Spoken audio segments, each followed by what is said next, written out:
Assalamualaikum warahmatullahi wabarakatuh. Bapak Ibu, sahabat-sahabat sekalian, apa kabar kalian pagi hari ini? Semoga tambah sehat, tambah semangat, tambah antusias untuk berjuang, bekerja, beribadah dalam hidup kita ini. Bapak Ibu yang berbahagia, kali ini saya akan mengkaji tentang doa, ikhtiar, dan tawakal.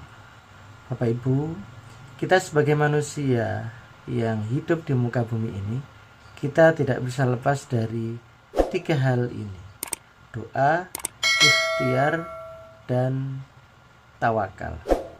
Sebagai seorang muslim, kita tidak bisa melepaskan tiga hal ini. Tiga hal ini terkait satu dengan yang lain. Dalam hidup kita ini, kita tidak bisa lepas dari yang namanya ikhtiar. Mengapa? Karena kita adalah manusia yang berdimensi tempat dan waktu. Setiap hari kita bergerak, kita melakukan aktivitas, tangan kita bergerak, kaki kita melangkah, pikiran kita berpikir. Dalam aktivitas ini, maka kita tidak bisa meninggalkan yang namanya ikhtiar. Tetapi ikhtiar itu tidak bisa menjadi modal utama manusia untuk sukses. Kita perlu yang namanya doa dan tawakal. Tiga hal ini saling keterkaitan satu dengan yang lain. Mana yang perlu didahulukan? Doa dulu, ikhtiar kemudian tawakal, atau tawakal dulu, ikhtiar baru doa, atau tawakal, doa kemudian ikhtiar. Di antara beberapa ulama itu ada beberapa perbedaan pendapat di antara mereka. Ada yang mengatakan bahwa lebih penting doa, tawakal kemudian ikhtiar. Ada lagi yang mengatakan bahwa tawakal dulu, ikhtiar, tawakal, doa, baru ikhtiar. Ini dikembalikan kepada pribadi kita masing-masing, Bapak Ibu. Mari kita fahami definisi dari masing-masing istilah ini. Yang pertama, tawakal. Apakah tawakal itu? Tawakal artinya adalah memasrahkan, menyerahkan segala urusan kita kepada Allah. Kita menyerahkan sesuatu kepada Allah, maka mau tidak mau harus ada sesuatu yang kita serahkan kepada Allah. Sama seperti kita, ketika kita datang ke pesantren atau ke sekolah, kita menghadap ustadz atau kiai. Kita memasrahkan anak kita kepada kiai untuk dididik, untuk dibina, untuk ditarbiyah. Maka ada anak yang kita pasrahkan kepada kiai. Itu contoh nyatanya. Kita datang kepada kiai, kepada ustadz, tetapi kita bilang, Pak Yai, saya memasrahkan anak saya kepada Anda, Pak. Mana anaknya? Tidak ada, Pak Yai. Ya, namanya tidak tawakal ini. Tidak ada sesuatu yang dipasrahkan. Maka ketika kita tawakal, itu harus ada sesuatu yang dipasrahkan. Itu definisi dari tawakal. Kemudian yang kedua adalah doa.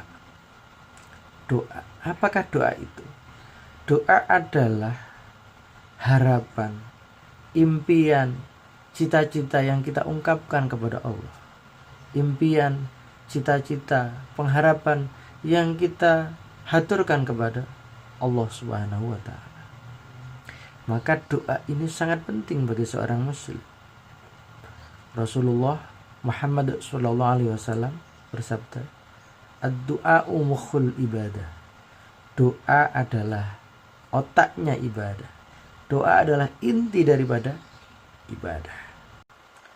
Karena ketika kita punya keinginan, impian, dan cita-cita, kemudian kita berusaha semaksimal mungkin dengan ikhtiar dengan kekuatan kita, dengan kecerdasan kita, dengan harta yang kita miliki, dengan relasi yang kita miliki, dengan kekuatan jabatan yang kita miliki.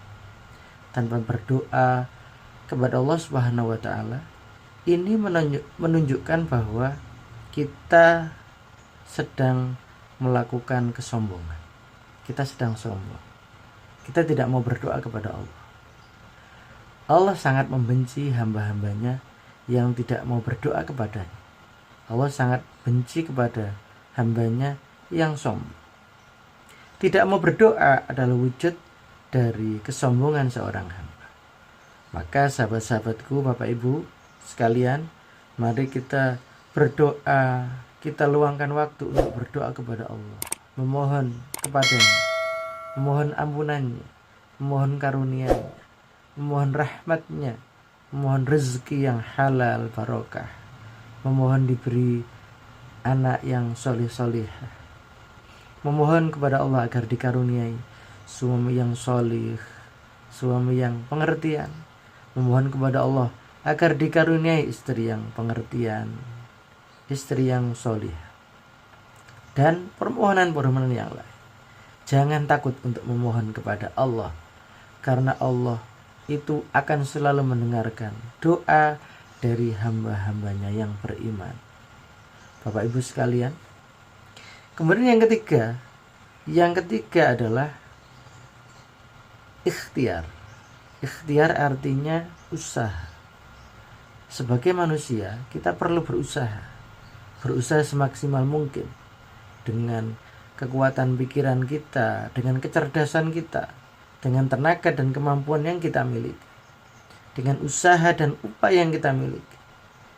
Ini menunjukkan bahwa manusia oleh Allah diberi bekal kecerdasan, diberi bekal kemampuan, dikaruniai otak yang brilian, otak yang cerdas, otak yang mampu berpikir.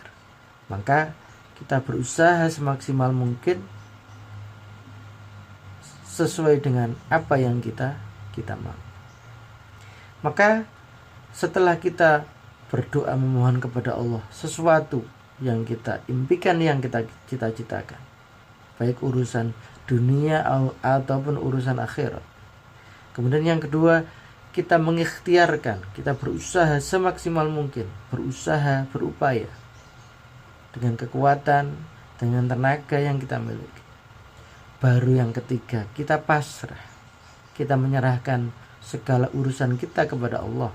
Kita menyerahkan doa dan ikhtiar kita kepada Allah. Jadi ada sesuatu yang kita pasrahkan kepada Allah, berupa usaha yang maksimal tadi itu. Baru hasilnya kita kembalikan kepada Allah. Jika Allah berkehendak, Allah akan mengabulkan keinginan, impian dan cita-cita kita. Jika Allah tidak berkehendak, Allah akan mencatat ini sebagai amal yang soleh, amal yang luar biasa, dan nanti di akhirat Allah akan mengabulkan impian, permintaan kita itu. Bapak Ibu, inilah sedikit yang bisa saya sampaikan. Jangan lupa subscribe tombol di bawah ini. Terima kasih, semoga bermanfaat. Wassalamualaikum warahmatullahi wabarakatuh.